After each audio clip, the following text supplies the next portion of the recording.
പരിപാലനമായിരിക്കുന്ന കർത്താവായ ക്രിസ്തേശുവിൽ നിന്നും നമ്മളിവർക്കും കൃപയും സമാധാനവും ആമേൻ.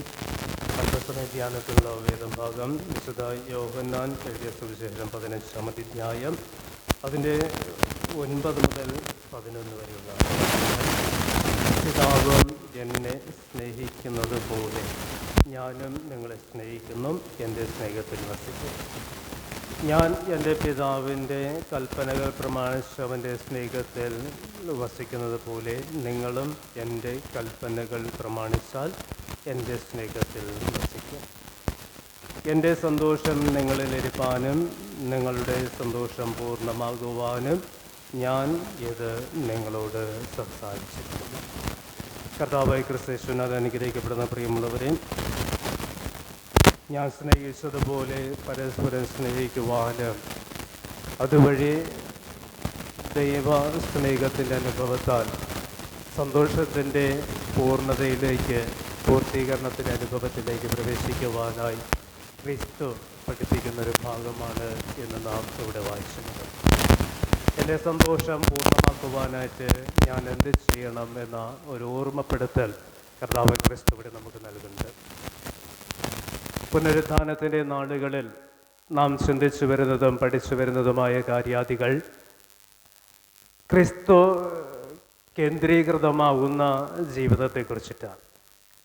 2 ആഴ്ചകൾ കൊണ്ട് നാം പഠിക്കുന്നത് തന്നെയാണ്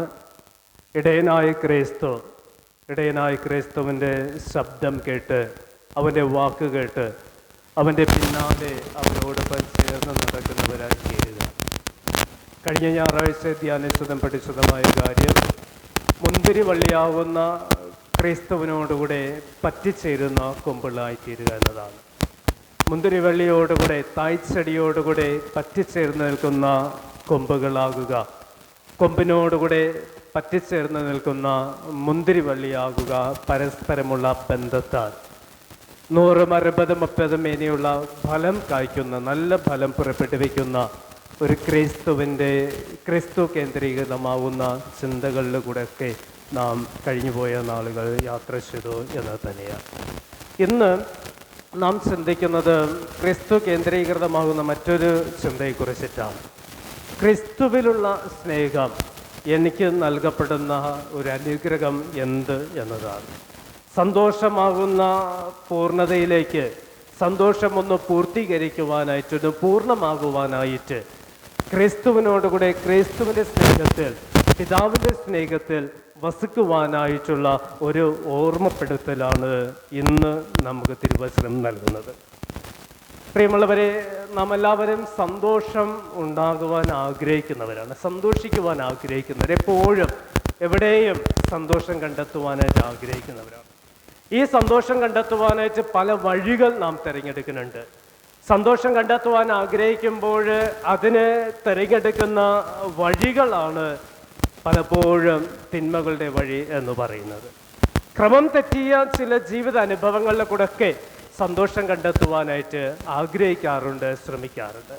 ക്രമം തെറ്റിയ ജീവിതം എന്ന് പറയുമ്പോൾ അവിടെ അനുസരണമില്ലാത്ത ജീവിതം, മദ്യത്തിനും മയക്കുമരുന്നിനും ലഹരി പദാർത്ഥങ്ങൾക്കും അടിമയാകുന്ന ജീവിതം, അങ്ങനെയുള്ള ക്രമം തെറ്റിയ, അച്ചടക്കമില്ലാത്ത ഒരു ജീവിത അനുഭവത്തിൽ കൂടെ സന്തോഷം കണ്ടെത്തുവാൻ ആഗ്രഹിക്കാറുണ്ട്. അങ്ങനെ ക്രമം തെറ്റിയ ജീവിതത്തിൽ കൂടെ സന്തോഷം കണ്ടെത്തിയ ഒരു മനുഷ്യനാണ് മുടിയനായ പുത്രൻ. അപ്പൻ അകന്നു പോകുന്നുണ്ട്, അപ്പൻ്റെ സമ്പാദ്യങ്ങൾ നഷ്ടമാക്കുന്നുണ്ട്, അവൻ ലഹരി പദാർത്ഥങ്ങൾ ഉപയോഗിക്കുന്നുണ്ട്, അവൻ്റെ വഴികളും പാതകളും ക്രമം തെറ്റിയ പാതകളാകുന്നുണ്ട്, അവൻ്റെ ജീവിത രീതികൾ ക്രമമില്ലാത്തൊരു ജീവിത രീതിയാകുന്നുണ്ട്. അവൻ ആഗ്രഹിച്ച സന്തോഷം ക്രമം തെറ്റിയ ജീവിത അനുഭവങ്ങളിലെ കൂടെ ഒന്ന് കണ്ടെത്തിയിരുന്നു എന്നത് തന്നെയാണ്. എന്നാൽ ആ സന്തോഷം, ക്രമം തെറ്റിയ ജീവിത അനുഭവങ്ങളിലെ കൂടെ കണ്ടെത്തിയ സന്തോഷം അതൊരിക്കലും നിലനിൽക്കുന്നില്ല, അത് താൽക്കാലികം ആണ് എന്നാണ് മുടിയനായ പുത്രൻ്റെ ആ ചരിത്രം അവിടെ പറഞ്ഞ് അവസാനിപ്പിക്കുന്നത്. അങ്ങനെയാണെങ്കിൽ സന്തോഷം ഒന്ന് പൂർണ്ണമാകുവാനായിട്ട് എന്താണ് ചെയ്യേണ്ടത്? സന്തോഷത്തിൻ്റെ ഒരു പൂർത്തീകരണത്തിൻ്റെ അനുഭവത്തിലേക്ക്, സന്തോഷത്തിൻ്റെ ഒരു പൂർണ്ണതയിലേക്ക് ഇവിടെ കർത്താവ് ക്രിസ്തു പറയുന്നത് തന്നെയാണ്, എൻ്റെ സന്തോഷം നിങ്ങളിൽ ഇരിപ്പാനും നിങ്ങളുടെ സന്തോഷം പൂർണ്ണമാകുവാൻ ഞാനിത് നിങ്ങളോടുകൂടെ കൽപ്പിച്ചിരിക്കുന്നു എന്നത് തന്നെയാണ്. സന്തോഷം ഒന്ന് പൂർണ്ണമാകുവാൻ, സന്തോഷം ഉൾക്കൊള്ളുവാനായിട്ട് ഞാൻ എന്താ ചെയ്യേണ്ടത്? ഒന്നാമത് ഞാൻ ചെയ്യേണ്ടത് 9-ാമത്തെ വാക്യത്തിൽ ഇവിടെ ഇങ്ങനെ കർത്താവായ ക്രിസ്തു പറയുന്നത്, എൻ്റെ പിതാവ് എന്നെ സ്നേഹിക്കുന്നത് പോലെ ഞാനും നിങ്ങളെ സ്നേഹിക്കുന്നുണ്ട്, എൻ്റെ സ്നേഹത്തിൽ വസിപ്പൻ എന്നത് തന്നെ. ഒന്ന്, ക്രിസ്തു സ്നേഹത്തിലേക്ക് ഇറങ്ങി വരിക എന്നതാണ്. ക്രിസ്തു സ്നേഹത്തിൻ്റെ ആഴങ്ങളിലേക്കൊന്ന് ഇറങ്ങി വരിക എന്നതാണ്. ഒരിക്കൽ ഉദ്ധിതനായ ക്രിസ്തുവിനെ കണ്ട ഒരു മനുഷ്യൻ, അതൊരു കഥയാണ്. അത് നടന്ന സംഭവം ഒരു കഥ ഇങ്ങനെ എഴുതി അവസാനിപ്പിക്കുക. ഉദ്ധിതനായ ക്രിസ്തുവിനെ കണ്ട മനുഷ്യൻ ആ ക്രിസ്തുവിനോട് കൂടെ ചോദിച്ചു, നീ നിന്റെ ജീവൻ നൽകി നിന്റെ ജനതയെ സ്നേഹിക്കുന്നെന്നാണല്ലോ പറഞ്ഞത്. നീ ഇപ്പോഴും ജീവനിലേക്ക് മടങ്ങി വന്ന് എങ്ങനെയാണ് നിന്റെ സ്നേഹം വെളിപ്പെടുത്തുക? നീ എങ്ങനെയാണ് നിന്റെ ജനതയെ സ്നേഹിച്ചു എന്ന് ക്രിസ്തുവിനോട് കൂടെ മനുഷ്യൻ ചോദിക്കും. ക്രിസ്തു അങ്ങ് അകലെ കാണുന്ന ആ ക്രൂശിലെ ഒന്ന് ചൂണ്ടിക്കാണിച്ചു. ഗോൽഗോഥാ മലമുകളിൽ നിൽക്കപ്പെടുന്ന ആ ക്രൂശിനെ ചൂണ്ടിക്കാണിച്ചിട്ട് പറഞ്ഞു, ആ ക്രൂശ് നിമിത്തം ഞാൻ എൻ്റെ ജനതയെ സ്നേഹിക്കുന്നുണ്ട് എന്നാണ്. തുടർന്ന് കർത്താവ് തൻ്റെ 2 കരങ്ങളും നീട്ടിയിട്ട് തൻ്റെ വസ്ത്രം മാറ്റി തൻ്റെ വിലാപ്പുറം കാണിച്ചു കൊടുത്തിട്ട് ആ മനുഷ്യനോടുകൂടെ ഇങ്ങനെ പറഞ്ഞു, ഞാൻ എത്രമാത്രം എൻ്റെ ജനതയെ സ്നേഹിച്ചു. എൻ്റെ ജീവൻ കൊടുത്ത് ഞാൻ സ്നേഹിച്ചിട്ടുണ്ട്, ഞാൻ രക്തം കൊടുത്ത് സ്നേഹിച്ചു, എൻ്റെ ജീവൻ സമർപ്പിച്ച് ഞാൻ എൻ്റെ ജനതയെ സ്നേഹിച്ചു, എത്രമാത്രം ഞാൻ എൻ്റെ മക്കളെ സ്നേഹിച്ചു എന്ന് ആ കഥ പറഞ്ഞിങ്ങനെ അവസാനിപ്പിക്കുക. പ്രിയമുള്ളവർ, ക്രിസ്തു സ്നേഹം എന്ന് പറയുന്നത് ജീവൻ നൽകുന്ന ഒരു സ്നേഹമാണ്. അപ്പോൾ ആ സ്നേഹം എനിക്ക് പൂർണ്ണമാകുവാൻ, ആ സ്നേഹത്തിലെ സന്തോഷം എന്നിൽ പൂർണ്ണമാകുവാനായിട്ട് ഞാൻ ചെയ്യേണ്ട കാര്യം ക്രിസ്തു സ്നേഹത്തിലേക്ക് ഒന്ന് ഇറങ്ങി വരിക എന്നത് തന്നെയാണ്. ലൂക്കോസ് സുവിശേഷം 7-ാം അധ്യായം 36 മുതൽ 48 വരെയുള്ള വാക്യങ്ങൾ നാം ഒന്ന് പഠിക്കുമ്പോൾ അവിടെ 47-ാമത്തെ വാക്യത്തിൽ കർത്താവായ ക്രിസ്തു ഇങ്ങനെ പറയുന്നുണ്ട്, ഇവളുടെ അനേകമായ പാപങ്ങൾ മോചിച്ചിരിക്കുന്നു എന്ന് ഞാൻ നിന്നോട് പറയുന്നു. അവൾ വളരെ സ്നേഹിച്ചുവല്ലോ, അല്പം മോചിച്ചു കിട്ടിയവൻ അല്പം സ്നേഹിക്കുന്നു എന്ന് പറയും. അവൾ വളരെ സ്നേഹിച്ചിരിക്കുന്നുണ്ട്. പാപിനിയായൊരു സ്ത്രീയാണ്. അവൾ യേശുവിൻ്റെ അടുക്കൽ പോയി തൻ്റെ സമ്പാദ്യം മുഴുവൻ യേശുവിൻ്റെ കാൽക്കൽ പൊട്ടിച്ച് തൻ്റെതായ പാപങ്ങളെ ഒന്ന് ഏറ്റു പറയുമ്പോൾ അവളെ പരിഹസിക്കുന്ന സമൂഹത്തോടുകൂടെ കർത്താവ് പറയുന്നൊരു വാക്കാണ്, ഇവൾ അധികമായി എന്നെ സ്നേഹിച്ചിരിക്കുന്നു. ഇവൾ എൻ്റെ സ്നേഹത്തിൻ്റെ ആഴത്തിലേക്കൊന്ന് ഇറങ്ങി വന്നിരിക്കുന്നതാണ്.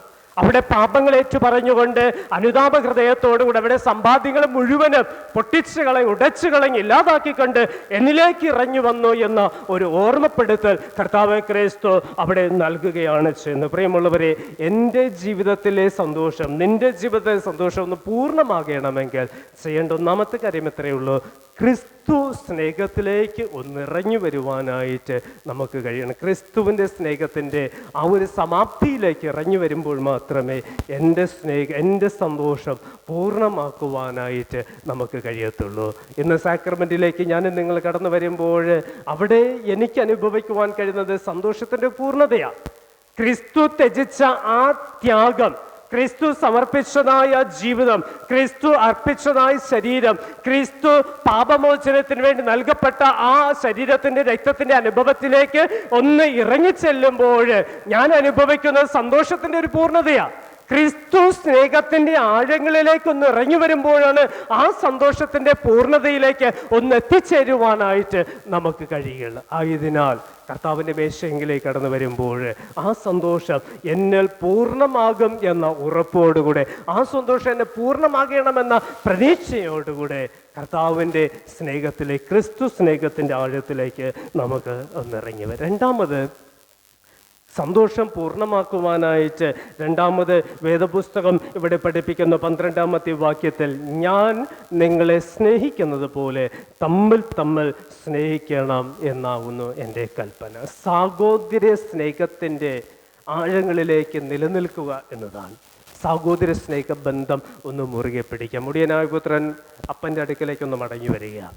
അപ്പൻ്റെ അടുക്കലേക്ക് മടങ്ങി വന്നപ്പോൾ അപ്പൻ അവനൊന്ന് ചേർത്ത് പിടിക്കുന്നുണ്ട്. പാപത്തെ ക്ഷമിച്ചു, അവനൊരു പുതിയ ജീവിതത്തെ വാഗ്ദത്തം ചെയ്തു, അവന് പുതിയ വസ്ത്രം കൊടുത്തു, അവന് പുതിയ മോതിരം കൊടുത്തു, പുതിയ ചെരുപ്പ് കൊടുത്തു, അവന് വേണ്ടി വലിയൊരു വിരുന്നൊരുക്കുണ്ട്. അങ്ങനെ ഒരു പുതിയത്, അവൻ്റെ പഴയതൊക്കെ എടുത്തു മാറ്റി പുതിയത് അവന് നൽകുന്ന ഒരു അപ്പനെ നമുക്ക് ആ ഭവനത്തിൽ കാണുവാനായിട്ട് കഴിയും. ആ അപ്പൻ ആ ഇളയ മകൻ മടങ്ങി വരുമ്പോൾ ഒരു പുതിയ അനുഭവം നൽകുമ്പോൾ മൂത്ത മകൻ പുറത്തു നിൽക്കുക. അവൻ വിളയിലെ ജോലിയൊക്കെ കഴിഞ്ഞ് മടങ്ങി വരുമ്പോൾ അപ്രതീക്ഷിതമായ ആഘോഷം കണ്ടിട്ട് അവൻ പുറത്തു നിൽക്കുക, അകത്തേക്ക് വരുവാൻ കഴിയാതെ വണ്ണം. സഹോദര സ്നേഹത്തിന്റെ അനുഭവത്തിലേക്ക് മടങ്ങി വരുവാൻ കഴിയാതെ വണ്ണം അപ്പൻ അവന്റെ അടുക്കൽ പോയി വിളിക്കുക, മകനെ, നിന്റെ സഹോദരൻ വന്നു, അവനോടൊപ്പം സന്തോഷിക്ക്, അവൻ മരിച്ചവനായിരുന്നു, ഇപ്പോൾ ജീവനോടുകൂടെ തിരിച്ചു വന്നു. അവനെ ഞാൻ സ്നേഹിച്ചതുപോലെ, അവനെ ഞാൻ ചേർത്ത് പിടിച്ചതുപോലെ നിന്റെ സഹോദരനെ ചേർത്ത് പിടിക്കുവാനായിട്ട് നീ ഒന്നുള്ളിലേക്ക്, ആ ഭവനത്തിലേക്ക്, അവൻ്റെ അടുക്കലേക്ക് മടങ്ങി വരിക എന്ന് പറയുമ്പോൾ അവൻ മനസ്സില്ലാതെ അപ്പോഴും പുറത്തു നിൽക്കുക. ആഘോഷം പൂർത്തീകരിക്കുന്നത് വരെയും അവൻ ആ ഭവനത്തിന് പുറത്ത് നിൽക്കുന്ന ഒരു ചിത്രമാണ് ആ മുടിയനാപുത്രൻ്റെ ആ ഒരു ഉപമ നമ്മെ പഠിപ്പിക്കുന്നത്. പ്രിയമുള്ളവരെ, സഹോദര സ്നേഹ ബന്ധത്തിൻ്റെ ആഴങ്ങളിലേക്ക് ഇറങ്ങി വരുമ്പോൾ മാത്രമേ ഒന്ന് സ്നേഹം, അത് സന്തോഷം പൂർത്തീകരിപ്പാനേ നമുക്ക് കഴിയത്തുള്ളൂ. ഇവിടെ തിരുവചനം ഇങ്ങനെ പറഞ്ഞ് അവസാനിപ്പിക്കുന്നുണ്ട്, സ്നേഹിതന്മാർക്ക് ജീവൻ സമർപ്പിക്കുന്നതിനേക്കാൾ അധികമായി സ്നേഹമില്ല എന്നാണ്. അങ്ങനെയാണെങ്കിൽ എനിക്ക് വേണ്ടി ജീവൻ സമർപ്പിച്ചതിന് സ്നേഹിതനായ ക്രിസ്തുവാണ്. എനിക്ക് വേണ്ടി ജീവൻ സമർപ്പിക്കുന്നതും എനിക്ക് വേണ്ടി അർപ്പിക്കപ്പെടുന്നതും ഇന്നത്തെ സമൂഹത്തിൽ നമുക്ക് കണ്ടുവരുന്ന ഒരു പ്രവണതയുണ്ട്. സ്നേഹിതൻ, കാമുകന്മാരുടെ ഒരു സ്നേഹബന്ധം. എന്തെങ്കിലുമൊക്കെ പറഞ്ഞു കഴിഞ്ഞാൽ ജീവിതം അവസാനിപ്പിട്ടുണ്ട്. അതല്ല ആത്മാർത്ഥമായ സ്നേഹം. അതൊരു ഒരു സ്വാർത്ഥതയുടെ സ്നേഹമാണ്. എനിക്ക് മാത്രം കിട്ടുക, എനിക്ക് മാത്രം സ്വന്തമാക്കുന്ന സ്വാർത്ഥതയുടെ സ്നേഹം. എന്നാൽ ക്രിസ്തുവിന്റെ സ്നേഹം എന്ന് പറയുന്നത് സന്തോഷത്തിന്റെ പരിപൂർണതയുടെ അനുഭവത്തിലേക്ക് എന്നെ നയിക്കുന്ന സ്നേഹമായിരുന്നു. ജീവൻ സമർപ്പിക്കുന്ന, ജീവൻ നൽകുന്ന, രക്തമൊഴുകുന്ന, ശരീരം നുറുക്കപ്പെടുന്ന ഒരു സ്നേഹമാണ് ക്രിസ്തുവിന്റെ സ്നേഹം എന്ന ഒരു ഓർമ്മപ്പെടുത്തലാണ് ഈ ധ്യാനം നമുക്ക് നൽകുന്നത്. ആയതിനാൽ സന്തോഷത്തിൻ്റെ പരിപൂർണതയുടെ അനുഭവത്തിലേക്ക് ഒന്നെത്തിച്ചേരണമെങ്കിൽ പ്രിയമുള്ളവരെ, രണ്ടാമതും അവസാനമായ ചെയ്യേണ്ട ഒരു കാര്യം എത്രയുള്ള സാഹോദര്യ സ്നേഹത്തിൻ്റെ ആഴങ്ങളിലേക്ക് ഒന്ന് നിലനിൽക്കുക, ആഴത്തിലേക്ക് ഒന്ന് മടങ്ങി വരിക എന്നതാണ്. ക്രമം തെറ്റിയ ജീവിത അനുഭവങ്ങളിൽ കൂടെ സന്തോഷത്തിൻ്റെ പൂർണ്ണതയിൽ എത്തിച്ചേരുക എന്നതല്ല. ക്രമം തെറ്റി ജീവിതങ്ങളിൽ കൂടെ സന്തോഷം കണ്ടെത്തുക എന്നതല്ല ക്രിസ്തു എന്നിലും നിന്നിലും ആഗ്രഹിക്കുക. ക്രിസ്തു ആഗ്രഹിക്കുന്ന ഒരു ദൈവമകൻ, ദൈവമകൾ, ദൈവമക്കൾ എന്ന നിലയിൽ ക്രിസ്തു സ്നേഹത്തിൻ്റെ ആഴത്തിലേക്കൊന്നിറങ്ങിച്ചെന്ന് കടമകൾ നിർവഹിച്ച്, ഉത്തരവാദിത്വങ്ങൾ നിർവഹിച്ച് സന്തോഷത്തിൻ്റെ അനുഭവത്തിലേക്ക് എത്തിച്ചേരുക എന്നതാണ്. ക്രിസ്തുവിൻ അനുസരിക്കുക. ഇവിടെ പറയുന്നതാണ്, നിങ്ങൾ എൻ്റെ സ്നേഹത്തിൽ വസിക്കേണ്ട, എൻ്റെ കൽപ്പനകൾ അനുസരിക്കും, എൻ്റെ കടമകൾ നിർവഹിക്കുമെന്നാണ്. എൻ്റെ കൽപ്പനകളും ചട്ടങ്ങളും പ്രമാണിക്കുവാനായിട്ട് ക്രിസ്തു സ്നേഹത്തിൻ്റെ ആഴത്തിലേക്ക് ഒന്ന് ഇറങ്ങി വരിക എന്നതാണ്.